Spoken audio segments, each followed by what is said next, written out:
In 2006, a postal building in California would come under attack. One guy came in at 9 and started yelling that somebody shooting. There was 4 of them in rapid succession. Pop, pop, pop, pop! The assailant almost unique amongst spree killers. That is extremely rare. Most women simply aren't that violent. Jennifer San Marco would dispatch her victims with cold, deadly efficiency. She didn't miss in shooting anybody. As the clock ticked, the body count rose. She literally walked up to them and shot them almost point blank. And with it the question, why had this petite, middle-aged woman embarked on her ruthless killing spree?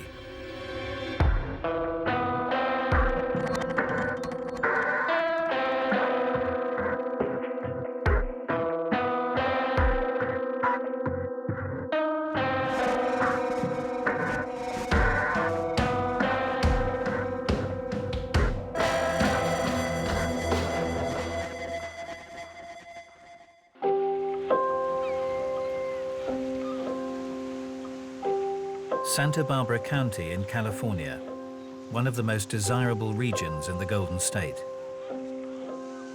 Nestled between the city of Santa Barbara and the university campus of Isla Vista is the coastal community of Goleta.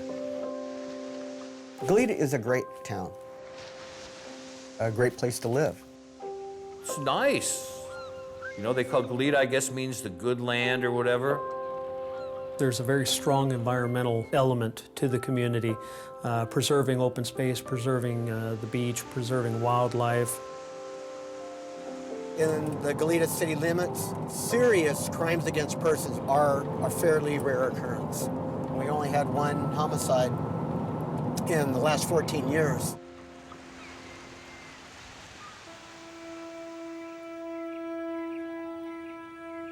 But on one day in 2006, the peace in Goleta would be shattered in a way no one was expecting. January the 30th was a normal day here in the Bureau. It was a clear day. It was unusually warm for that time of the year. For most of Goleta's population, including the sheriff's department, the daylight hours had been relatively uneventful. Made it through the entire shift, and it was pretty much a routine. About 5 p.m., is the end of our day, went home, did the stuff that I normally do when I get home, is family, dinner. Deputy Clay Turner was one of a small team of officers scheduled for the evening shift. Me and a couple of the other guys on the shift had earmarked a local place in town that we were going to grab our meal at. We ordered our meals, and we had just gotten our cups for us to fill ourselves with our drinks from the fountain when the call came out over the radio. The 30th of January 2006, around 9 p.m., US Postal Facility, Goleta. 911 calls began coming in from workers at the mail processing plant. Sheriff's Department, how can I help you? Yeah, there's a person that is shooting everybody. There's somebody shooting? Copy 5 en route. This is the code 3 for a shooting at the post office. I knew it was the real deal just by the tone of voice and what was going on. This has got to be righteous. This is not somebody dreaming this thing up. It's not firecrackers. My coworkers start yelling through, oh my God, somebody call 911. And then, this suspect starts shooting her. I can't imagine what the people in the restaurant were thinking, but we sprinted out the door and got into our patrol cars and started heading towards the call.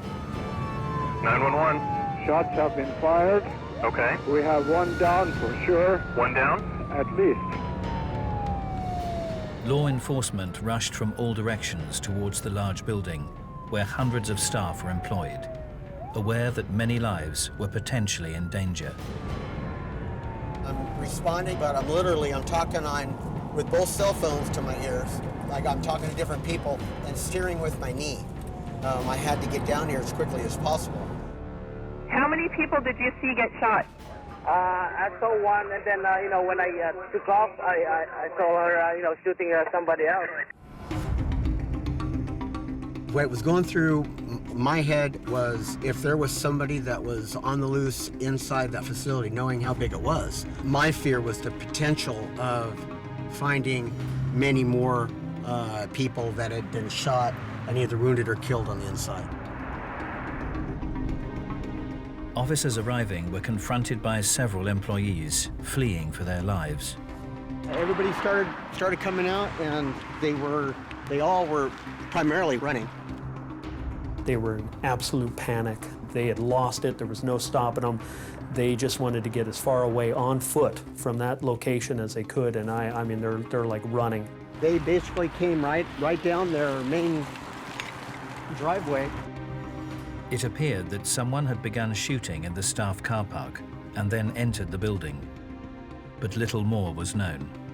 We didn't know if the shooter had left at that point or was still inside. We were sorting through the crowd to try and find somebody who would know something. We were getting broken information as to what the suspect might be wearing: blue jeans, red shirt, dark hair, maybe a male, maybe female. And this is all within a matter of seconds of us pulling up that we're trying to do all this. Who and where the shooter was were unknown, but one thing was clear. There were dead and dying postal workers at the scene. When the deputies arrived, the first thing they did is tend to the people that were down in the parking lot. We got into what they describe as a diamond formation. I believe all of us were armed with AR-15s in addition to our sidearms. As we started transitioning down the sidewalk, the first victim I saw, she's looking right at me, but I knew she was gone. Got 2 black tags, 2 red tags, and the place is still not secure. Copy. So far, 2 black and 2 red. I was in the newsroom, and we monitor the police scanner, and we heard a shots fired call. And it was pretty clear very quickly that it was a large incident, because there's certain phrases that they use regarding whether or not there's a dead body or an injured person. They use red tag and black tag. In one of the aisles of the parking lot, I saw 2 more victims that were down. So me and the other guys, we breached, we went into the building. Inside the door, the deputies discovered Postal Supervisor Charlotte Colton, shot in the head but still alive. Ahead of them, a corridor leading to the main warehouse. You're taught to go to the sounds, the shooting, find the suspect, stop the suspect. Well, there's no shooting. All that's coming forth is the constant machine sound. And you could hear the phone ringing and ringing and ringing. As news of the attack spread like wildfire among the postal workers, there were rumors about the identity of the killer, centering on an ex-employee. All the witnesses, well, at least many of them, all had said that they recognized the shooter as being a former employee of the facility named Jennifer San Marco. 44-year-old Jennifer San Marco had worked at the Postal Service for around 6 years before leaving the job 2 years before. When she first started there, she was fairly normal, about as normal as anybody else was. I talked to her on numerous occasions, because a lot of times when you're working side by side, you talk to people. And she was very, very intelligent. She was fairly quiet. She worked at a case where she would get a tray of letters, and you know, what you would call pigeonholes, but you'd put them in like this. She was actually fairly attractive. I mean, when she first started, I'm sure some of the guys thought she was a pretty good-looking girl. She seemed, it was kind of both gregarious and a loner. She was one of those people you could, hey, Jennifer, how you doing? She, oh, hey, Robert, how are you? You know, from across the aisle or something like that. And she was friendly, you could approach her, you could talk to her, but there was also a side to her that was kind of a little bit standoffish. Now, 8 years later, the quiet former employee appeared to have the blood of her colleagues on her hands and was somewhere inside the giant sorting room.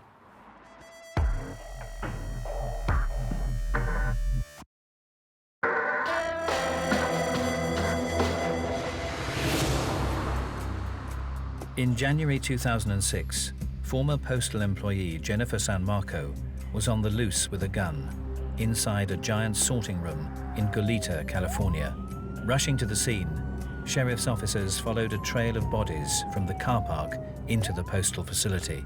In the entrance corridor, Deputy Clay Turner and his team discovered the seriously wounded postal supervisor, Charlotte Colton.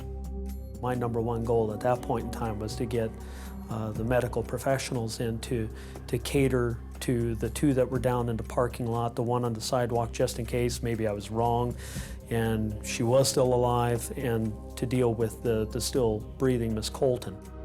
Clay confirmed that we had 4 people down. He wanted 4 ambulances, and it was my plan to have 4 deputies to be basically the armed guard to go in with these rescue units, of which I ended up being one of the rescue units because we were down in staffing. Although dreadfully wounded, Charlotte Colton appeared to be responding to the deputies that guarded her. It almost seemed to us like her breathing became more calm and relaxed when we talked with her. While Clay and his team provided cover, the rescue crews deployed. The paramedic was supposed to check for signs of life. If there was signs of life, no treatment, no nothing, just get that person, put them on the gurney and get the heck out of there. And we did that pretty darn quick. They were able to extract Miss Colton pretty quickly and transported her to the hospital. 4 casualties have been found in the car park and the entrance corridor. How many more were inside was uncertain. With the vast facility ahead, it was decided to wait for SWAT teams before entering. They set up at the employee entrance door. At that point, they did not hear any shooting. So they determined it was not an active shooter, and now they pulled back and just contained the area. They essentially waited for the cavalry to get there. But just who was Jennifer San Marco, the architect of this chaos and catastrophe? And why had this middle-aged woman embarked on her deadly rampage? 1961, the 6th of December. New York, on the US eastern side, Jennifer San Marco was born. She grew up in the borough of Brooklyn. We're between Avenue L and Avenue K on Nostrand Avenue in Brooklyn, and this is across the street from Huddy Junior High School. Jennifer sat next to me in a class. We had a lot of fun talking, laughing, and not paying attention to class. Schoolmate Thomas Hogue admits he had a crush on the friendly but quiet teen. I thought that she was a catch. The cat's meow. To be honest with you, I thought she was attractive, she was nice.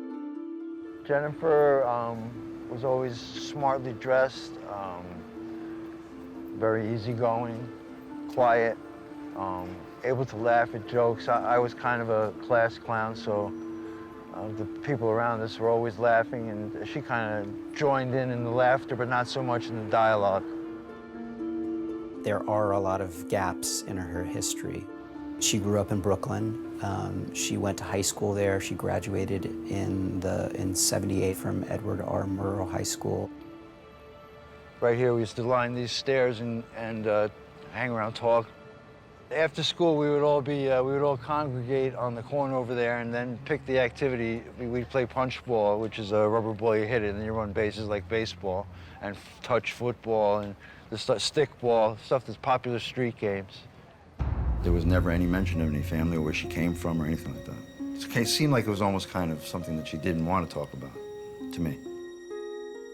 She had a distant family member that lived here in this county, and they were close at one time, back when they were growing up. But after the parents split up, then said that they grew distant over the time. She was an outsider outside of that classroom experience that I had. I didn't hear her say a word, boo to anybody else other than that. Other than, you know, all I saw was passing in the hallway, and she was pretty much alone.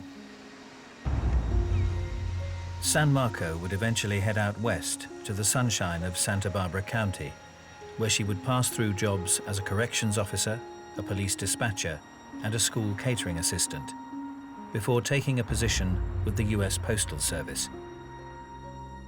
There she would develop a reputation as a fast worker in the unique conditions of the vast Goleta facility. The building, square footage-wise, is about the size of 4.5 American football fields. A mail sorting center is all these boxes and parcels and letters are all coming into the central location, and then they're being parceled out. So there are these massive, loud machines. The machines that sort letters, and they sort it to where when the carrier picks up his mail in the morning, it's all in order for him when he goes to deliver the mail. It's supposed to be. But there's still letters that the machine can't read, or they're too big or something, that people still throw mail by hand. We do that every night still. The automation is fairly loud. Some people wear hearing protection. There are some operations where we can wear headphones and listen to a radio or a Walkman. There were plenty of times where I would listen to a book on tape just to help the time go by quicker and stuff like that. Some people thought it was monotonous or whatever, but the postal work was, of all the work I've done in my life, that was the best work that I ever had. And it was a very educated workforce, because Santa Barbara's a nice place to live. It's pretty expensive, but the good benefits and the steady work of the Postal Service there were some brilliant people who worked there. The young Jennifer San Marco had studied at one of the East Coast's flagship colleges. Now she was a full-time worker on the postal facility's late shift. She used to come to work at 9 o'clock. A couple times she wasn't real friendly, and other times she was, it was kind of like night and day sometimes. It soon became clear to her co-workers that all was not well. At first, she'd be talking to herself in the cases where we threw the mail in. The conversations with her imaginary friend were fine at first. It was like, she'd be sitting there talking and talking and talking, and I'd say, "Hey, Jennifer, how you doing?" And she'd turn and say, "Oh, hey, Robert, how are you?" And I'd say, "Yeah, I'm doing great." But as time kept going on, it kept getting more and more angry, her conversations with her imaginary friend. Jennifer's behavior was on a downward spiral and was becoming increasingly irrational. I spoke to her one time when she was coming in, and she actually started yelling at me, and I didn't really talk to her after that. I remember her coming in sometimes with lipstick on, where instead of putting on like most women do, she just across like war paint.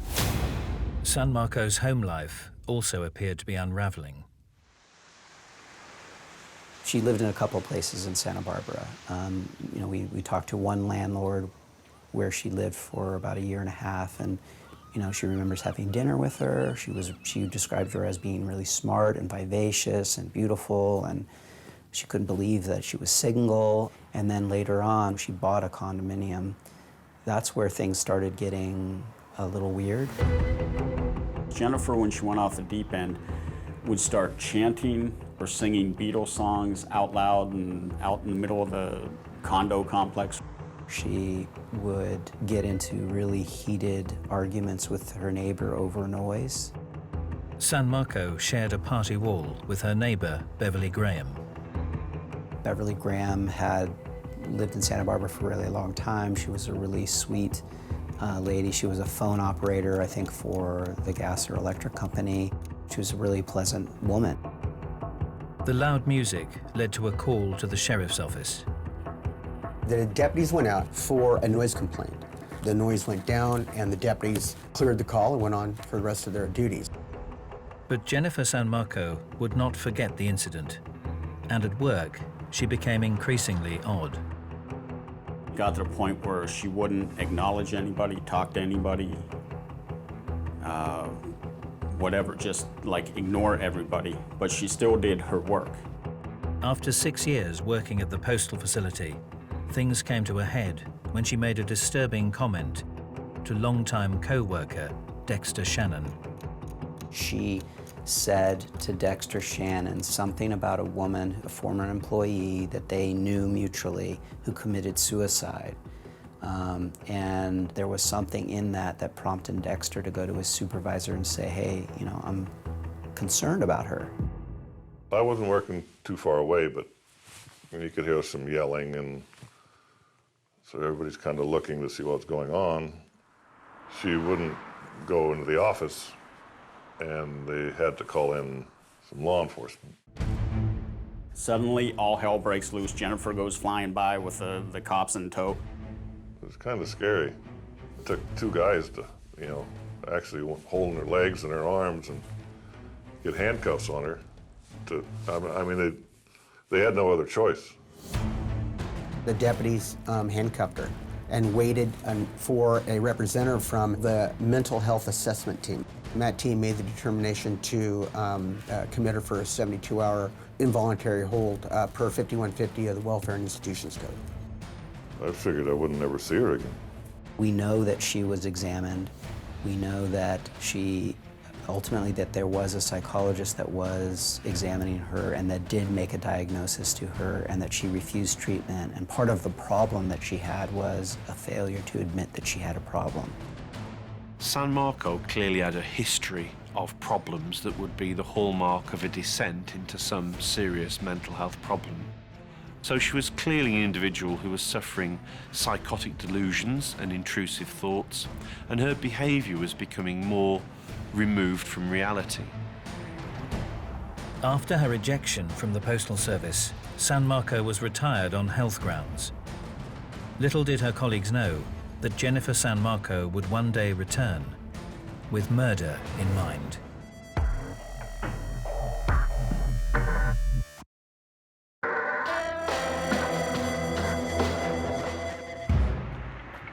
Over a 6-year period working for the US Postal Service in Goleta, California, Jennifer San Marco's odd behavior had escalated to the point that she was forcibly removed from the building and retired on health grounds.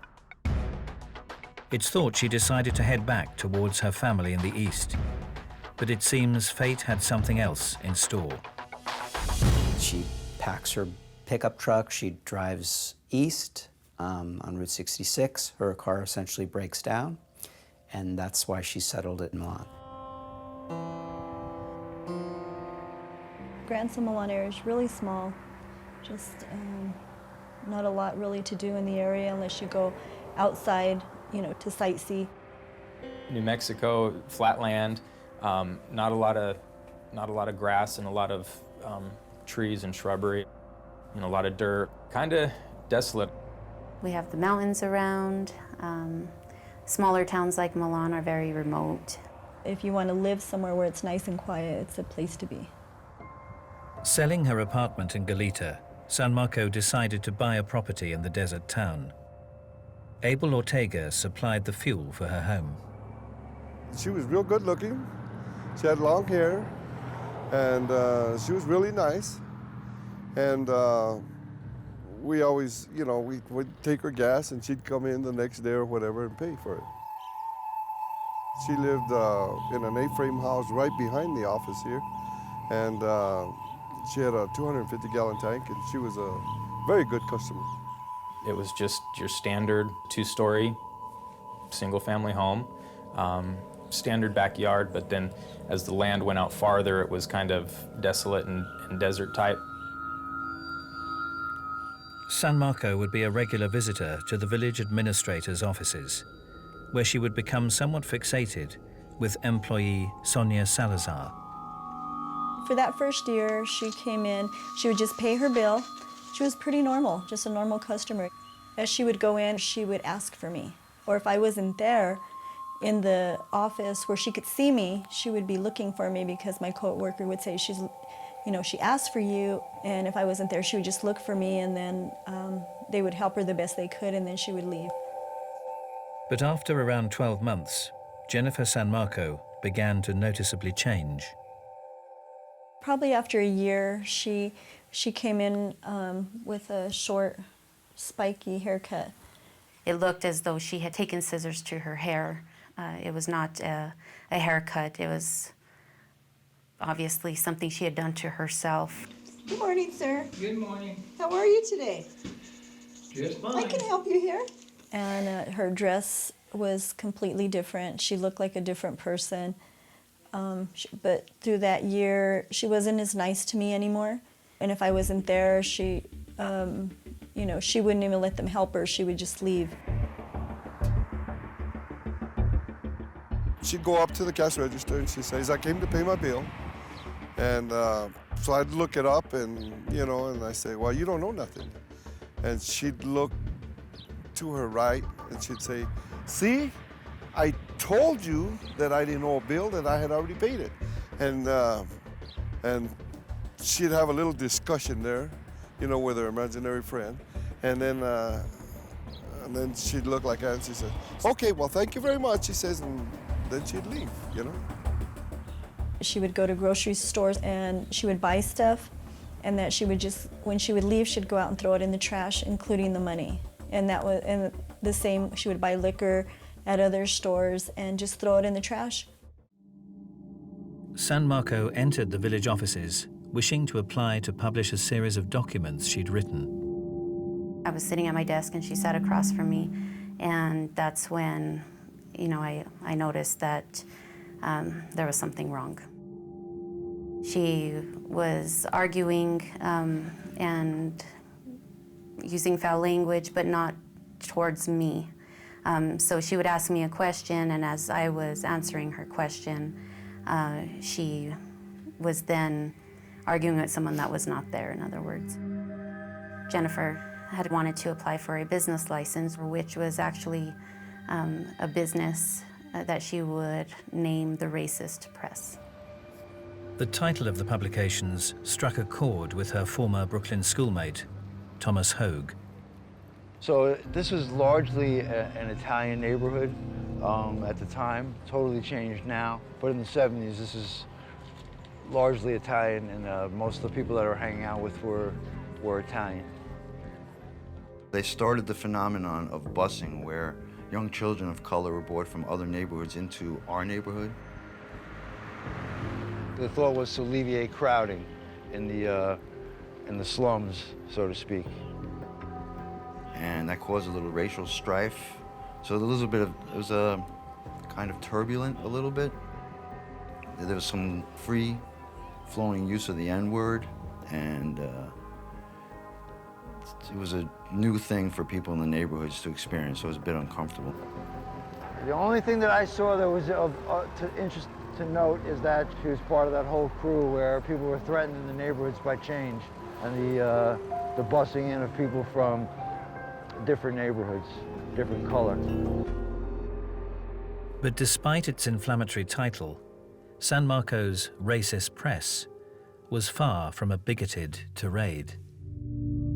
I pledged my life to defend the premise of democracy in this country, and could not in good conscience pay for or justify a politically motivated racist murder.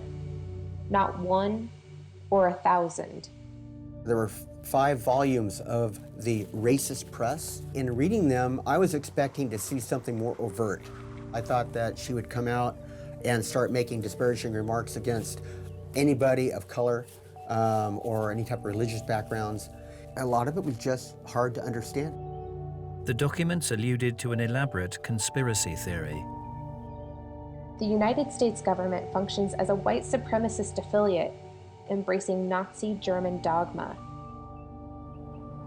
She thought that the government was somehow controlling people in cahoots with the KKK. She made a link to the Rocky Horror Picture Show, and that all of those things were sending messages to people to commit murders.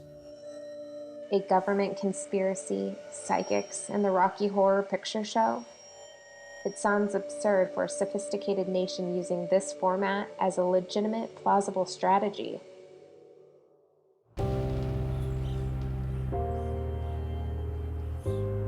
As 2005 continued, San Marco's neighbors in New Mexico noticed her going downhill rapidly. I did know of the time that she had stripped at a local gas station. Right back here at the edge of the building over here, she would get on her knees and start like praying, you know, and she'd be, you know, with her hands up like this and that, and start praying, and, you know, found it kind of weird. We clearly know that when individuals have got severe mental health problems, having a significant other there to share your worries, to get advice from, to talk about your symptoms, is clearly much more beneficial than individuals who are on their own. we see individuals who are isolated go down this descent spiral very quickly. However, there may have been another element playing on San Marco's mind. July 1976, New York City. Serial killer, the son of Sam, begins a campaign of violence on the streets of the metropolis. In the past year, a psychopathic gunman has killed 6 people and wounded 8 others in New York City. He calls himself Son of Sam. You know, she grew up there, she was aware of this, she mentions it in her writing. Over a 12-month period, postal worker David Berkowitz had preyed on young New Yorkers, shooting them with a handgun and spreading panic throughout the city. You had this guy going around randomly killing people, and they had no idea what this was about. And I think if you were a young person, a teenager, particularly a girl, it would have been terrorizing. And it appeared San Marco, a petite young woman of Italian descent with long dark hair, fitted exactly what New Yorkers believed to be the son of Sam's preferred target. People were very nervous, apprehensive. Girls cut their hair, changed the color. Streets were empty. Everybody was just terrified. Had no idea where he was going to pop up next. For journalist Scott, there are too many parallels in the two tales to ignore. David Berkowitz was a postal employee who believed that a dog was giving him messages to kill people. Jennifer San Marco was a postal employee. She apparently talked to animals. She thought birds were giving her messages. The notorious 70s killer also featured in San Marco's writings. Fact. The post office employed David Berkowitz in the 1970s during his infamous reign of terror as what the media dubbed the Son of Sam killings. Was David Berkowitz a psychotic or psychic killer? The son of Sam would go on to shoot 6 victims dead and injure more, before being captured in 1977, when Jennifer San Marco was 16. 28 years later, in 2005, San Marco would take the parallels one stage further when she bought a handgun of her own. The semi-automatic handgun that she had purchased from a pawn shop in New Mexico and waited a 15-day waiting period and went and picked it up. And at that point also bought 200 rounds of reloaded 9mm ammunition. Both these actions, again, are perfectly rational and cogent, so she clearly had periods where she was able to be in touch with reality and certainly knew what she was planning on doing far in advance. In the backyard, there was a lot of some target practice. Like, you can tell that she or somebody had been out there shooting a gun, practicing on shooting targets. Not knowing how far and how far she was from the target, you could tell that whoever was shooting was a good shot. And San Marco was about to use her skills to deadly effect.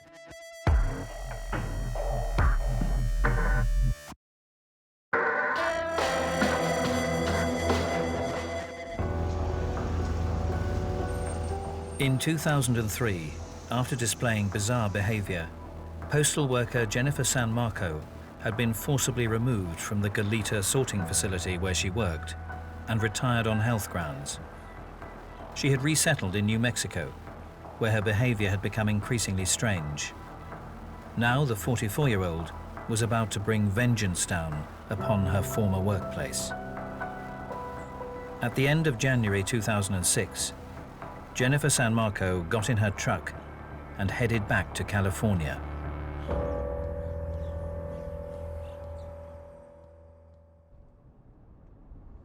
Sometime just before the start of the 9 p.m. shift change, Jennifer San Marco arrived at the Goleta postal facility. She drove all the way here from New Mexico in one trip. Knew when shift change was going to be, timed her arrival at the gate. In order to get through the first security system, San Marco tailgated another vehicle and entered the staff car park. She parked her truck, backed into the stall, about 100 feet from the employee entrance door. But still, you need a badge to get in the front door. San Marco held up an employee at gunpoint and demanded he hand over his pass, which would provide electronic access to the secure staff entrance. And then she told him, okay, now get out of here. And of course, he took off. Although she had spared one employee, it wouldn't last. In the car park, San Marco encountered 37-year-old Z. Fairchild and shot her in the head. She didn't miss. It's pretty steely on her part to be able to do that. San Marco was seen approaching the staff entrance before turning towards 28-year-old Malika Higgins and shooting her. She literally walked up to them and shot them almost point blank. Just outside the employee entrance, San Marco encountered and shot 42-year-old Nicola Grant. When the shooting was occurring out in the parking lot, there was a couple employees that were in a break room, which was adjacent to the parking lot. And they heard what sounded like gunfire. And they looked out the window. They didn't see her shooting anybody at that point. But she said that she looked at them and smiled. Jennifer San Marco then entered the building, where around 80 people were working. It was somewhere near 9 o'clock when I heard the first loud report, and it was very loud. When you have as much automation as we have running and the other machines and that going on, it's very loud in there. But this thing was loud. I had heard some noises, and I thought, we have these things that sometimes the mail comes in on, they're called a pallet. If you stand them up straight up and then you let it fall, when it hits the ground, it makes a very loud report. So a lot of us thought it was just a pallet dropping. So I expected when I looked up, one of my mail handling friends would be there saying, boy, you're really getting into your work or something like that. What I saw was one of my coworkers grab a female employee, throw her to the side, point to the door, and yell, run. The one guy came in at 9 and started yelling at somebody shooting. You kind of think, oh, yeah. Despite workers' disbelief, the situation was very real. San Marco had made her way deeper into the complex. There she would shoot 44-year-old supervisor Charlotte Colton. She was a beautiful woman physically, but that beauty went way more, you know, it wasn't just skin deep or whatever. She was a bright light in this town that was snuffed out. One of Charlotte's colleagues dragged her into the entrance corridor, where Deputy Clay Turner later discovered her. But Jennifer San Marco was not finished. The first shot, there was a pause of about 3 or 4 seconds. Then I heard 2 more shots, pop, pop. She made her way towards her old workstation. 52-year-old Lupe Schwartz must have seen San Marco coming, but she couldn't save herself. And there was a pause of about 1 or 2 more seconds, and there was 4 of them in rapid succession. Pop, pop, pop, pop! And that was when I caught some movement in the peripheral vision to my left side, and I heard somebody yell, go, go, go. Grandfather Dexter Shannon was wearing headphones. He never heard San Marco coming and was shot dead at point-blank range. Dexter had a bunch of kids and grandkids, but he had served in the Air Force and had been in Vietnam himself. Oh, he was a very nice man. I never heard Dexter say an unkind word about anyone. After shooting 6 of her former co-workers, Jennifer San Marco used her handgun to take her own life. She was laying on the floor in a prone position, and she still clutched the weapon in her hand. So we had to pry her fingers away from the trigger and away from the grip of the gun to get it out of her hand. It was still loaded and cocked and ready to be fired. Most spree killers want to commit suicide. they believe that this life is not worth living. They're so miserable and they don't see a way out. But first they want to get even with everyone responsible for those miseries. So that's why they engage in a killing spree first, and many of them are suicidal. For all those involved, the enormity of what had happened began to sink in. Like it wasn't even real, until I saw somebody who was actually, laying dead on the sidewalk. I knew that it was real. 4 had died at the scene. 2, including Charlotte Colton, who deputies had desperately tried to comfort, died in hospital.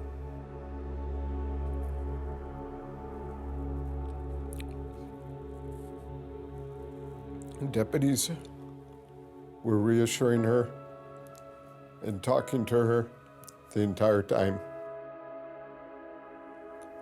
I just wish we could have gotten there sooner. Because all of us want to prevent destruction and prevent anyone having to feel that kind of pain of losing a loved one. But this shocking tale was not yet over. I had just arrived home, and I was laying down, and when my phone went off again, and it was my lieutenant telling me that we had another homicide. The victim was San Marco's former neighbor, Beverly Graham, who hadn't been seen since the previous day. Hi, my girlfriend's dead. Please send somebody right away. We had a homicide reported, and we staged in this area, getting ready to make entry into the apartment. Miss Graham's boyfriend was the one who discovered the decedent, Miss Graham. It became clear that before Jennifer San Marco had made her assault on the postal facility, she had decided to settle a score with the neighbor who had complained about her loud music. The wall you see is the area where San Marco had access to the rear of the apartment.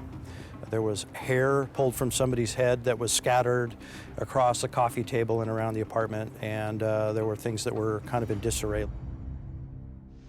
Jennifer San Marco's deadly spree had cost the lives of 7 innocent people.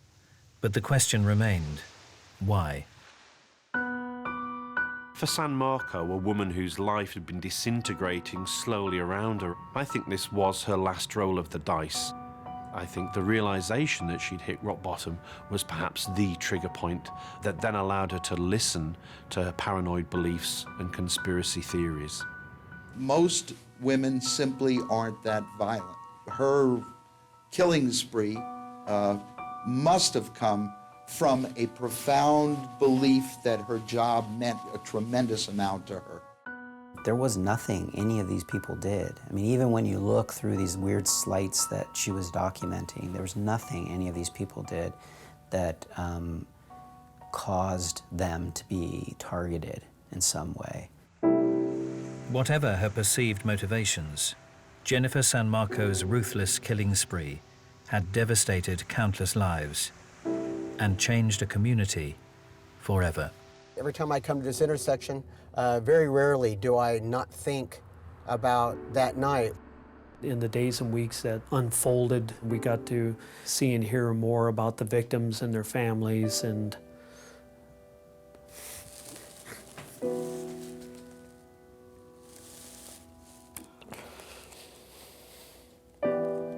this by far was the dark part of my career. There isn't a day that's gone by that I haven't thought about what happened that night, or who we lost, or the friendships that we shared, or anything. Yeah, I think about it quite often when I'm walking in the front door. You know, it was a pretty big deal.